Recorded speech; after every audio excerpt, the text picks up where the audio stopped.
मोहतरम नाज़रीन, बैंक से पैसे लेकर निकलने वाले के लिए पुलिस ने शानदार फैसला कर लिया है। तफसील के मुताबिक पुलिस हुकाम ने फैसला किया है कि अगर कोई शख्स 10 लाख रुपए से ज़्यादा पैसे लेकर बैंक से निकले तो बैंक इंतज़ामिया पुलिस को आगाह करे ताकि शहरी को बहिफाजत उसकी मंजिल तक पहुँचाया जा सके।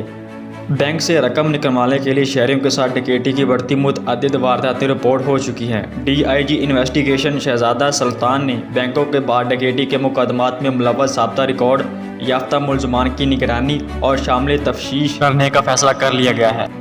उनका कहना था कि बैंक से पैसे लेकर निकलने वाले शहरी गैर महफूज होकर रह गए हैं। इस हवाले से SSP इन्वेस्टिगेशन लाहौर ने तमाम बैंकों के इंतजामिया से मुलाकात की और उन्हें हदायत दी कि अगर कोई शख्स 10 लाख से ज़्यादा रकम लेकर बैंक से लेकर जाए तो उसके बारे में फौरी तौर पर मुतलका पुलिस को इत्तला दी जाए ताकि इस शहरी को बहिफाजत इसकी मंजिल तक पहुँचाने में मदद फराहम की जाए।